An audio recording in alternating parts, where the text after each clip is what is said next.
This is Rinat Zarbailov for innermind.org. Today I'm interviewing an author, a book writer, who recently came up with a book called Naked Lens. His name is Sean Kaminsky. Sean? Hello, thank you for having me here.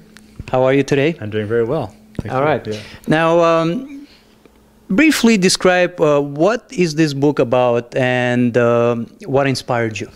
Well, I had kept a video journal for a long time. Back in 1996, actually, I was working on an independent documentary, and I bought a little camcorder. And I just wanted to test it out. Like a consumer camcorder? A consumer camcorder. Right. And I had kept a written journal for quite a long time. And just for the purposes of testing out the camera, I set the my camcorder up on a tripod and made a video journal entry speaking directly to the camera, just me alone at home. And I was kind of... Like Lonely Girl 15 kind of thing? Lonely Girl 15, except older and not a girl, not acting, right. Not posted to YouTube. So without publishing to you, well, back then there was no, then. right. YouTube came out in 2006, right? Yeah. Okay. It was really just for me. It was just like my journals I never showed to anyone. I started to record videos, which mostly I didn't show to anyone. I used a little bit of some of it in one of my documentaries, but mainly it was just private activity for me. And I really found there was something a lot different speaking to a camera in terms of making a journal than there was writing. How different? Like what did you feel about it initially? It was cathartic, I guess is the right word, that I was expressing myself to this camera and I felt like, wow, that's a load off. And then I was like, that's really strange because... Load off in the sense of confession? Off my mind. Confession? No, well, confession... Like, because sometimes human mind works magic where, like, when you speak out, verbalize something. Yes. You know what I mean? Exactly. Yeah, okay. Anyone who sits down in front of a camera alone, unless you're live, which is possible, but most people do it, ahead of time. Unless you're live, there's no audience at all. You're imagining the audience. But once you let it out, you may imagine a solution for a problem or something, something like that. Exactly. It doesn't necessarily have to be published to YouTube or anything. I'm saying, even talking to, I mean, of course you wouldn't talk to yourself. We do talk to ourselves, though. I mean, I actually mentioned this in the book that, we talk to ourselves all day long. The only problem would be if you say it out loud. Right. Then you get taken away. Yeah. But inside our heads, we're always like, oh, should I do this? I wonder what he would think about that. Maybe I should, like... In a sense, it's always narration, right? There's narration. There's always narration going on in your mind. Yeah. Right. Now, why Naked Lens? Yeah, that's a good question. It was a long process of coming to the title, and I'll have to. I think it would be in the interests of not boring people, go to the short version. But I had many different titles.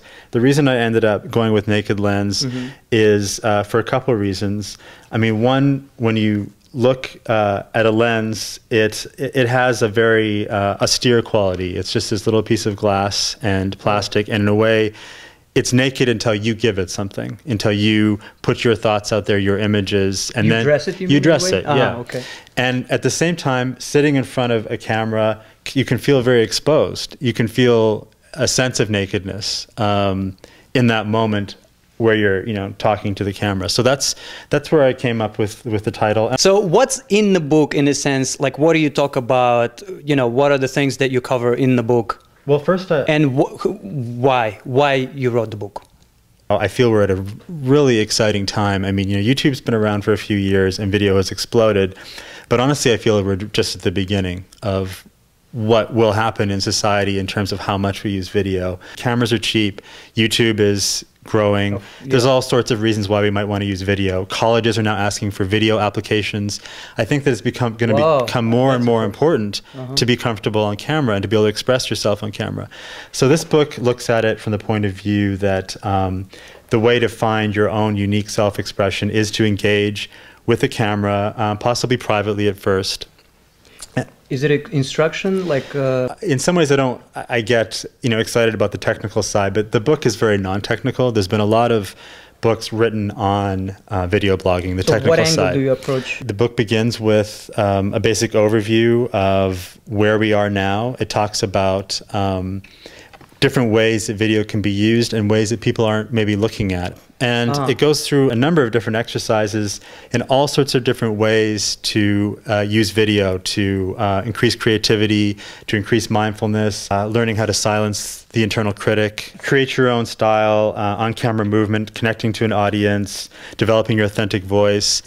In a nutshell, it's all about finding for each person what video means to them, even the spiritual side. I think that the spiritual side of technology gets overlooked time and time again, and people think of video, and I think there's a certain group of people who may keep, say, a written journal who thinks, video is not for me.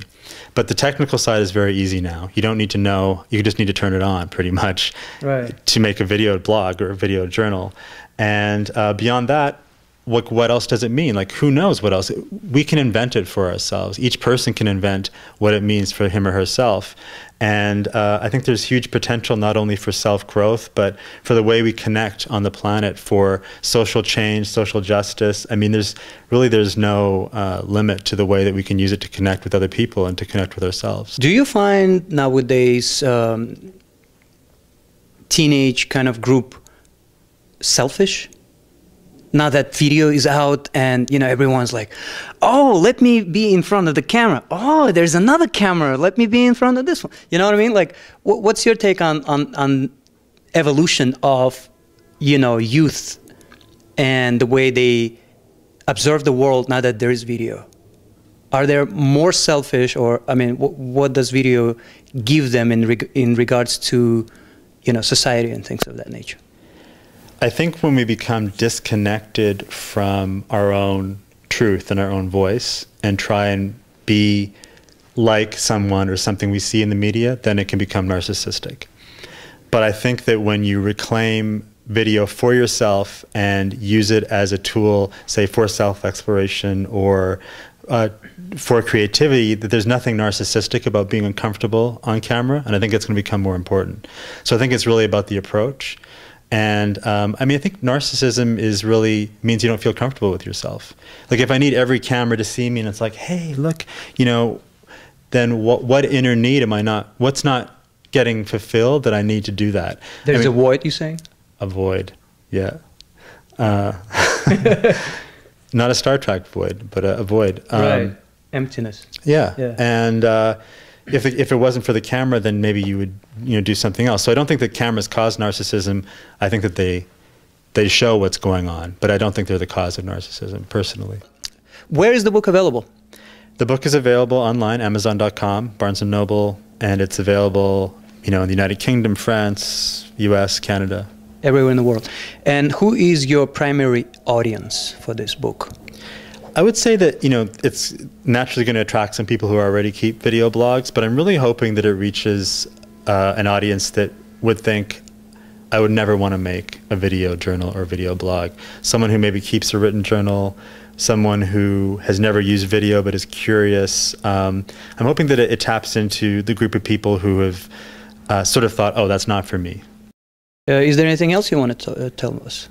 Well, I'd like to thank you very much for taking the time. You've asked some awesome questions, and I thank you for running InnoMind, and you do great work. And I was very impressed. You told me that you'd done 5,000 interviews, so I know I'm in experienced hands when, more than 5,000. So when I sit down and do an interview with you, I'm obviously in experienced hands. I appreciate that.